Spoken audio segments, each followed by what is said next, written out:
Hi, and welcome back to another episode of Live on Location with Bowen and Mimi. We are in Revelstoke, BC with a local Revelstoker, Wendy Rota. Can I say Revelstoker? Yeah. Yeah? Yep. Does Yep. that work? My parents moved here for the railway, so they grew up in the working field, and we didn't ski growing up, so that pretty much makes me real local. And we curled and golfed because we're Scottish heritage, and then got introduced to skiing when I had my own children. So I've only been skiing for about 30 years, and I still am really good at pizza.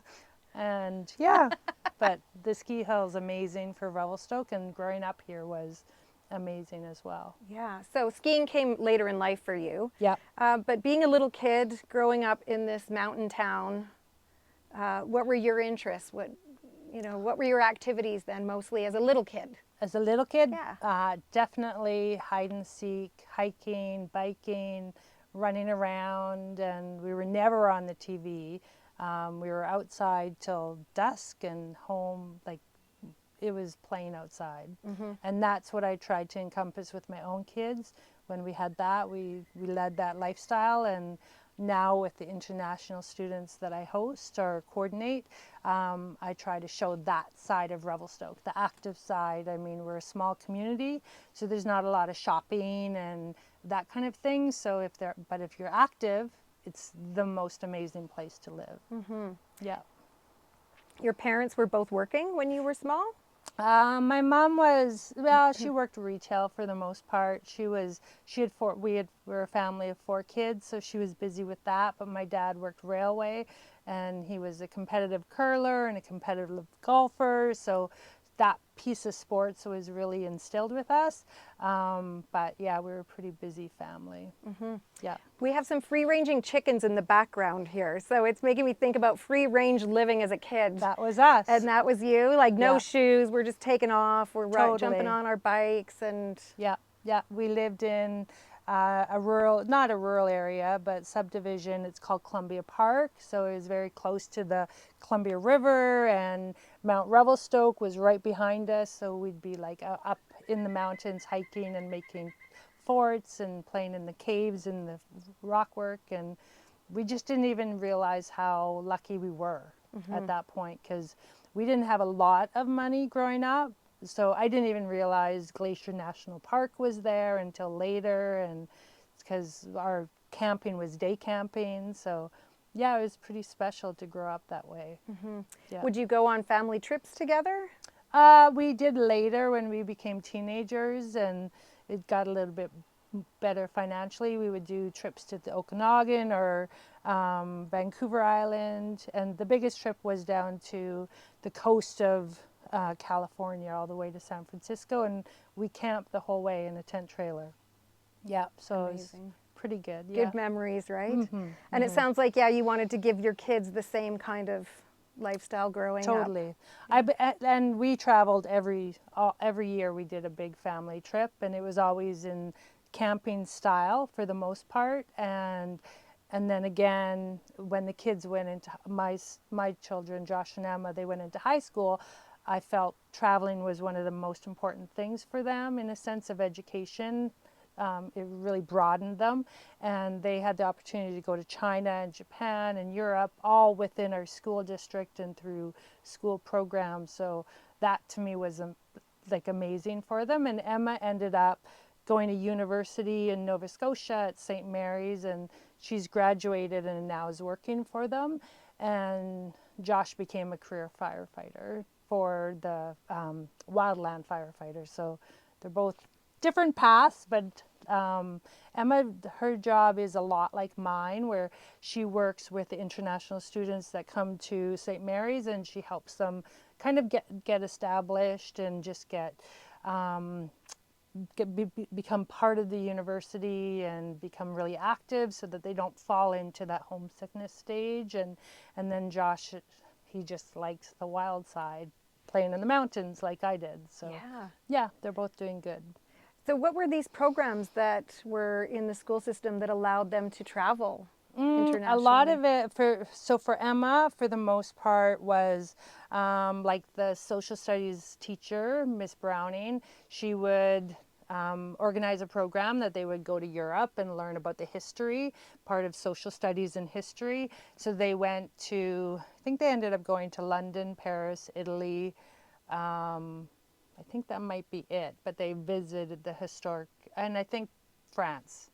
And so they visited the historical piece, and then And that was through the high school program? through the high school program. And then there was also, it was actually part of School District 6, which is part of the RMISP program that I am a coordinator with, but at the time I didn't have any relationship with them career-wise. They went to China and they stayed, it was a camp, a 2-week-long camp that they went to Beijing, and they stayed in the university there and learned about the history and the culture. And yeah, so at Emma, Josh went first, and he actually became a speaker at the camp, so he represented the group. And then Emma was the second one that went, and they just loved it. Josh went to the silk market and came home with like a bazillion pair of runners, because what wouldn't you do? Yeah. And then Emma had another opportunity to go to Ono, Japan, because they're actually our sister city for Revelstoke, and the relationship's been there for about 22 years, where and they first came to us, and it was actually ran out of MLI, a program out of Vancouver, an international program. And so they reached out to us as a sister city. So for years, all the way up to COVID, they would come here every year and stay for 5 days and 2 kids would stay in a home, and then our students would go there and stay in their home. So it became this sister city relationship, and the mayors had the opportunity to go there. Their mayor had come here, and it went on all the way through prior to COVID, and then obviously it got shut down for 3 or 4 years. And then when I became a trustee, I was speaking with the long-standing trustee, Alan Schall, because he's been a trustee for 35 years in Revelstoke. He's been the longest in BC. And I spoke with him about it, and he said, yeah, no, we need to get that started. So then I reached out and started getting the dots connected, and we started that again. So they've come now, this is their second year they've come since COVID, and we haven't had the opportunity to go there because it is quite expensive and it's hard to get those funds organized, but they've come here. So we're hoping to get a group there next year. So did your daughter, when she initially went over, or your son, did they have to do their own fundraising, or was that Yeah. a sponsored program? Or? No, at that time, everything was us paying for it, and fundraising. Fundraising was huge. And so like last year's group, we couldn't get organized because it was such it ends up being about $5,000 for each student, and that's a lot. So I think the fundraising piece is a big thing, but as a board, for the school trustee, we voted that we will look at possibly subsidizing the students. So we just have to get a better plan on that to figure out how we're going to help them, because it's such an important relationship. Yeah, it's great for the students that you advocated to get that program running again. Yeah, it's good. It's good for everybody, the community, and it's good for it's because they do a whole tour of the city. I bring them to the mayor, I bring them to the history museum, and everybody really encompasses it and loves showing Revelstoke. We're quite a proud community, and yeah, it's pretty neat. I'm very proud of living here. Yeah. Thinking about your kids going to school in Revelstoke and wondering, it's not a big place. So are those the same schools that you went to as a kid growing up? Or? Pretty much. Well, I mean, my mom actually, where my kids grew up or went to school was in Mountain View, because we lived in the main downtown Revelstoke heritage home, and my mom went to that school. It's called Mountain View, and it used to be the original high school at the time, so she went to the same school as them, but I grew up in Columbia Park, so a different elementary school. And then the high school, we had done a revamp or reconstruction. I believe it was oh, 2007, around that time. So we didn't go to the same high school.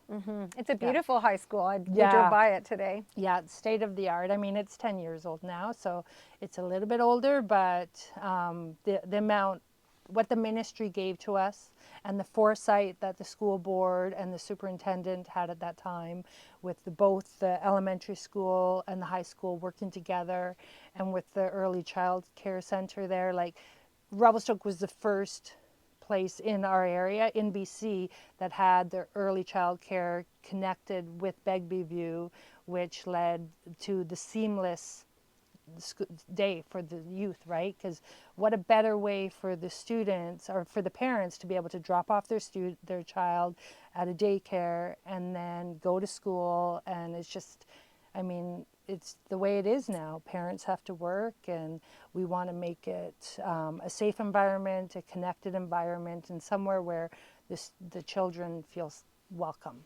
Yeah. Right? So it's a really unique thing. So. Yeah, it is a unique thing, and a lot of communities miss out on that when they don't have a good, I'm guessing, future city planner, or like the person who's involved in the planning and has the foresight to put that like together. Alan Shell and Ann Cooper were the main people behind that vision, and they worked, and Linda Shell as well. She runs the child care center. The foresight they had with that was just amazing. Revelstoke's very lucky with what we have for our resources. And you don't realize it until you look outside.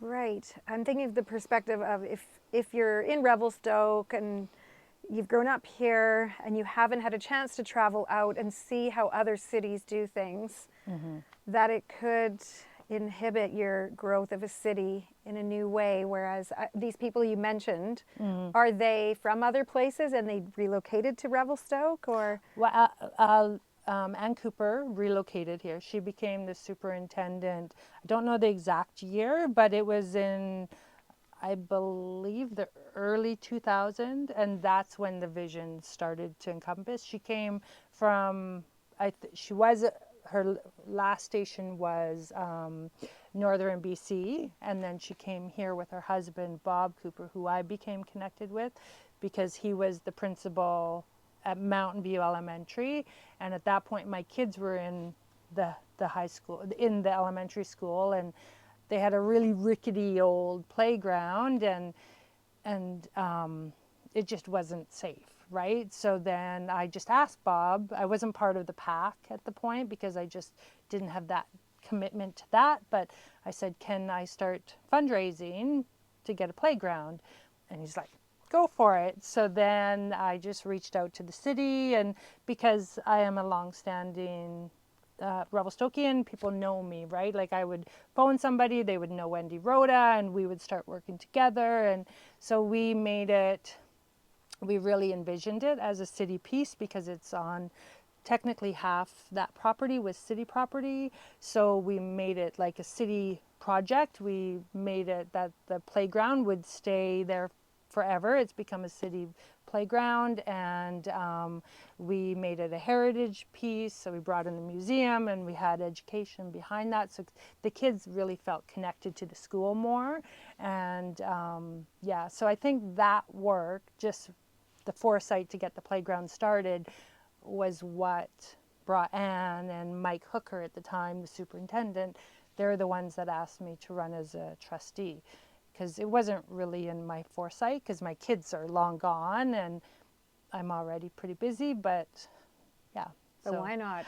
Why not? Yeah. And I've enjoyed it. Yeah. It was a big learning curve. Are you still involved right now as you are a trustee now? Yeah, it's, so you're elected. I was elected in the last municipal election, and so the next election is next year, I believe, and so I may run again. We're not totally sure on that, but yeah, so I was elected then, and the first year was really like a steep learning curve, and then the second year was when I really kind of start getting more involved and taking on the projects that I like the Bike Yeah. to Work Week and bike lanes and the environmental piece I would like to see a lot. Is that going on in Revelstoke this week or just? Yeah. So this week is Bike to Work Week, and we started organizing like bike rodeos at the playground again, or at each elementary school, and we have an amazing bike program in Revelstoke. And I'm not an avid biker because obviously I didn't grow up with it, but I love it. But Skookum and Tantrum, they're amazing businesses that support, and so there's a lot of equity there. Where so what they do with Youth Stoke Network is, it's a nonprofit organization within Revelstoke, is they organize bike days. Like say Wednesday is a she can bike day. I don't know the exact wording, and they get free bikes and a coach to bring them out to McPherson, and they do like easy bike trails to get kids on wheels and out doing the thing. And for the girls, it's been amazing because there's been data shown that once a girl or it turns about 12, 13 years old, their physical activity significantly declines. So if we can get them active, finding that joy of being outdoor and being busy, it's huge for them, right? So, yeah. Yeah, so you have all these amazing projects going on as a school trustee. Are you also acting as a liaison between families and administration, or what? Can you tell us more about your role as a school trustee? Sorry, Like, can families reach out to you if they want to see some changes or they're having difficulties reaching the superintendent or a principal, if there's struggles going on with their kids' education and they are finding a difficult time advocating for themselves, can they reach out to a school trustee? Totally. We're that safe space. Right. And that's the thing. So what we would do in a normal board meeting is we would have our business lined up and our agenda lined up. And then we always have a roundtable session and so we would talk about that at the end of the meeting, roundtable concerns and questions. But if it was like a hot topic, like recently we just did a lot of work on the digital device policy that we put into place, and that was a very hot topic, right? So we would bring the questions and concerns to the board prior to the meeting, so then people were prepared to look into it, and then it would become a topic during that meeting, right? And then we would further investigate it. But if it was like just a general concern, it's typically talked about at the end, and then maybe further investigated later. Yeah. So. Can you talk a little bit about what happened in that meeting? Like, what are some of the concerns the parents are having? The digital device. Well, a lot of it. I mean, it's definitely a new territory, right? Like my kids didn't grow up with it. Your kids probably didn't really grow up with it. Like they had it, but it didn't start at 7 years old, right? And it didn't have the Instagram and TikTok that it does now. So it's a different world, and parents are learning a little bit slower than the children, right? They're ahead of us and trying to keep those parameters in play and have a safe place for them so that they can be still natural kids is a tricky spot. So as a school district, what we decided to do is during school hours from 8:30 till 3, the digital devices are typically supposed to be in their backpack or in their locker away. They can take it out if they need it for translation, but they have to be requested, or if they have any need for diabetic, because you need it for monitoring your glucose, that sometimes you can scan it, something like that. But for the most part, it's been taken away. And were teachers also for that?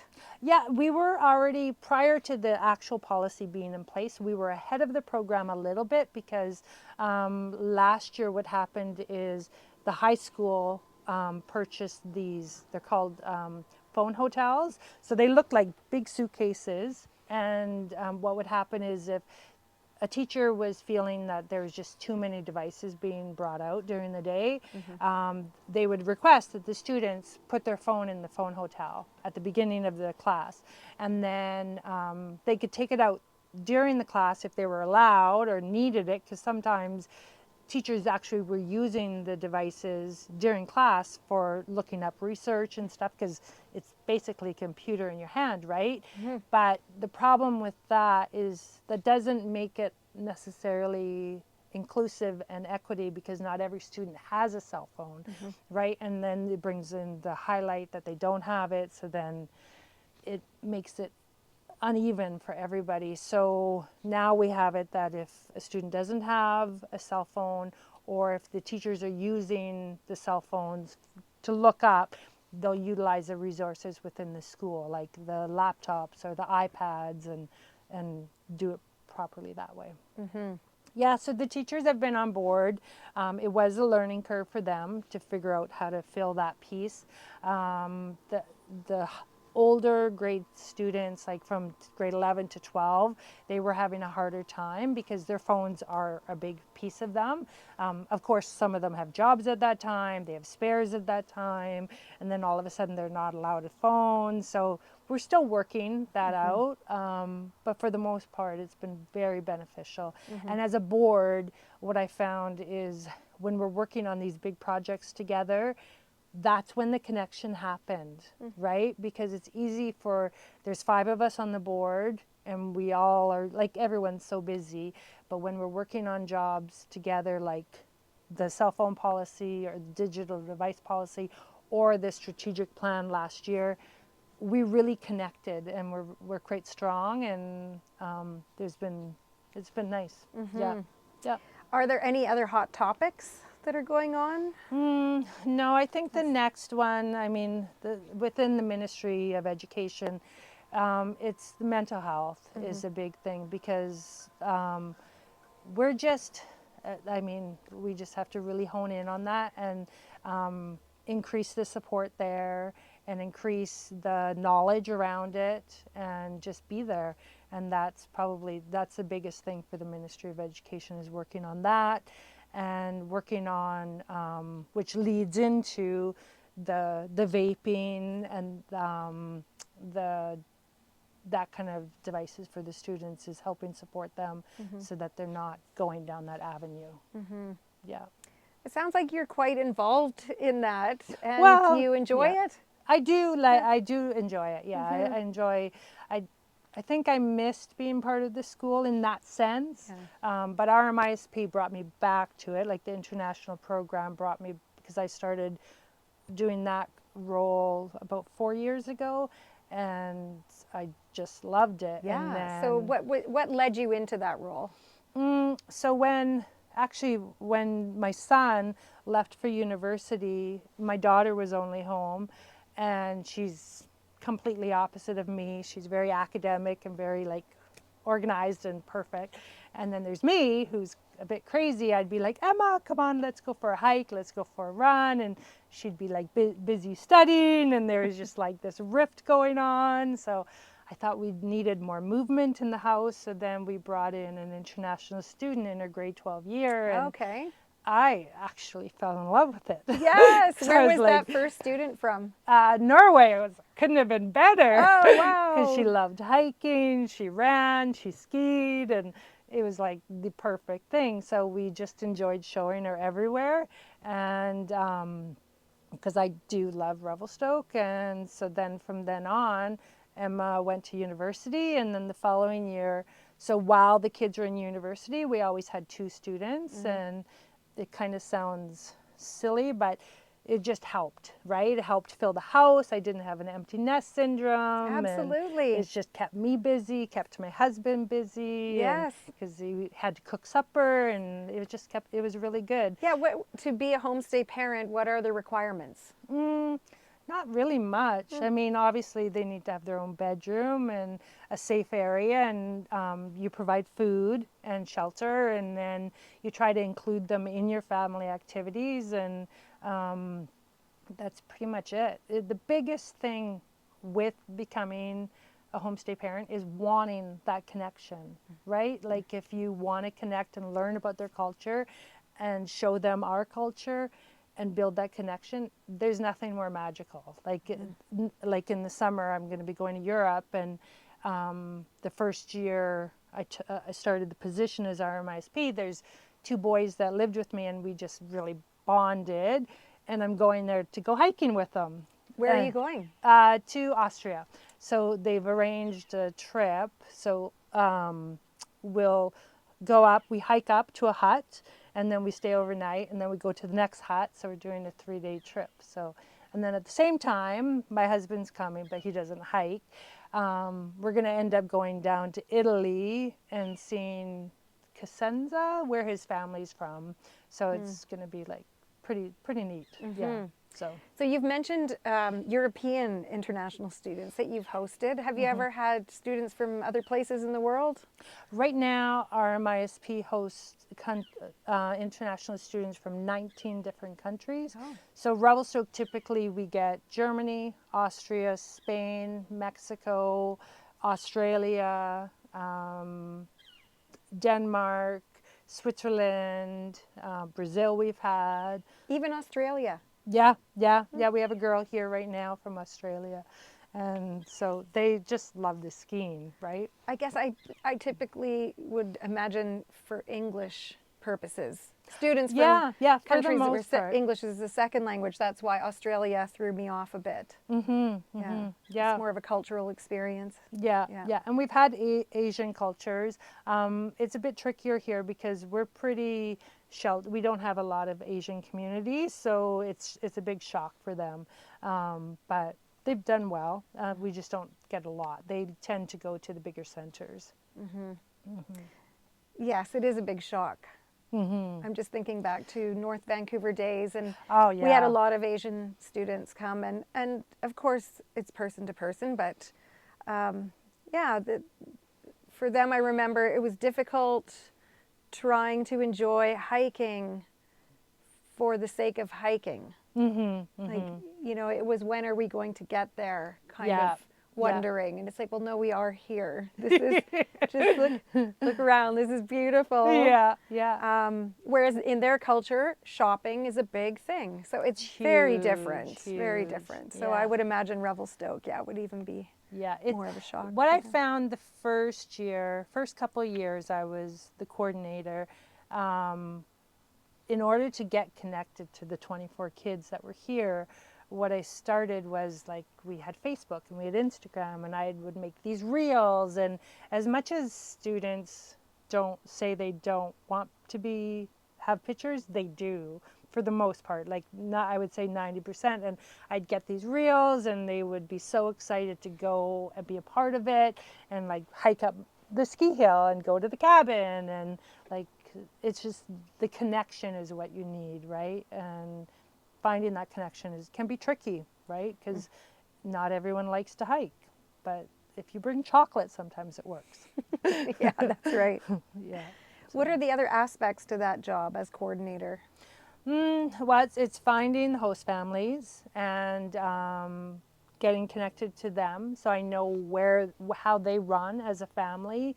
So then I can, because what happens is our MISP runs, they'll give me a profile of a student, and then it's my job to find a host family for them and trying to make that connection work.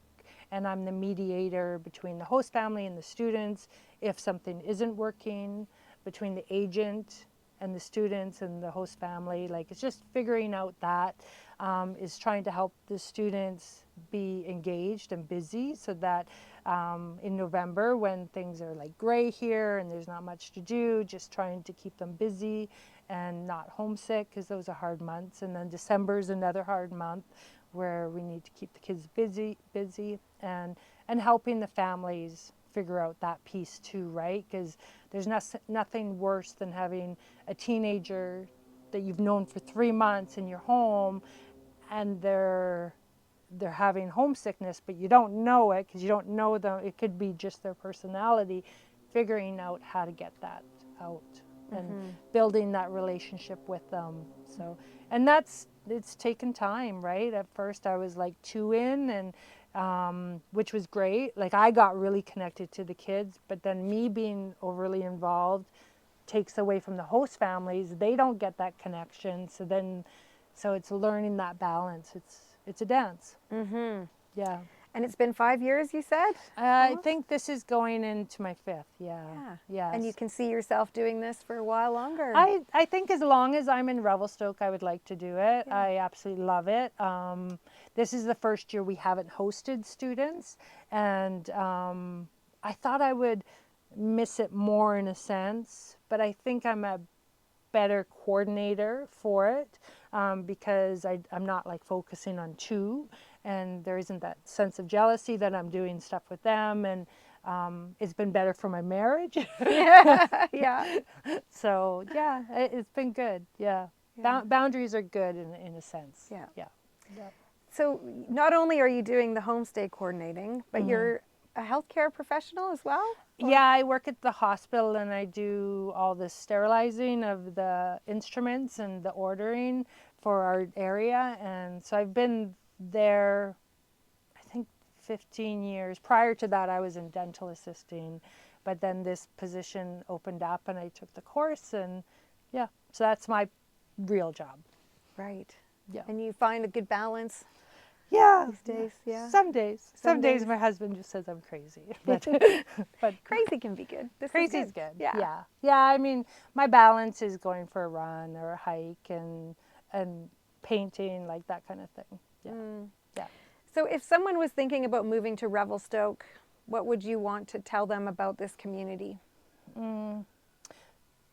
Be involved, get connected with the people, because like we're warm and welcoming, and there's lots of opportunity for volunteering and just getting connected in the clubs and in the school system and in the community themselves. Like the churches do so much amazing work with the soup programs, and then right now, last weekend, they had a program where they're trying to be fire safety, so they've organized a group where everyone brings their dead lawn greenery, to a certain spot to make it safe, and it's all ran through a nonprofit volunteer organization. Like there's a lot going on, and our hockey team's amazing, the skiing's amazing, The market.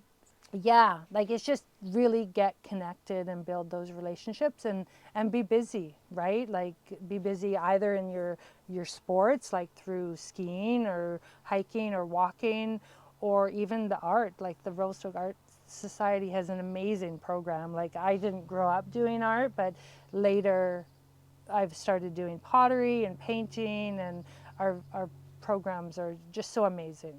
Yeah, so being connected is the biggest thing, I'd say. Yeah, and it just breaks up those gray days. Yeah, yeah. Yeah, I guess for some people going through a longer winter, if you're not into being on the mountain, it's skiing and huge. snowboarding, you have to keep busy. Yeah, but it's better now. Like there's still resources that we need in the community, like the walking program for the seniors. They have it within the rec center, but it's not like you would have in Vernon, where you have the whole arena and it's like a nice walking circumference. Here it's a bit smaller, but they're really building on it. They have the chair yoga for seniors, and the seniors are the ones you feel it the most in the winter, because they're not we're just so gray, right? You get the sun when you're on the ski hill, but as soon as you come down, we're totally cloud covered. So yeah. You need a sad light program. Yeah, I like that. Yeah, so You can have that idea. yes, yeah. But the youth, like the new people moving into town, has brought in such a great energy and enthusiasm. Like it's pretty amazing. It's a special place. It's kind of like North Van would be, right? Like it's a special spot. Yeah, and you have to be a part of it to get that feeling. Yeah. Yeah. Thank you for sharing your Yeah. thoughts on what it's like to be a local and what's going on. And I think we picked the right person. You are super involved and knowledgeable about things that are important, and I appreciate that. Thank you. No, it was nice. I mean, yeah, it's good to reflect and think about giving more, because sometimes you get caught up in your own busyness that you forget. But yeah, it's very important for a small town.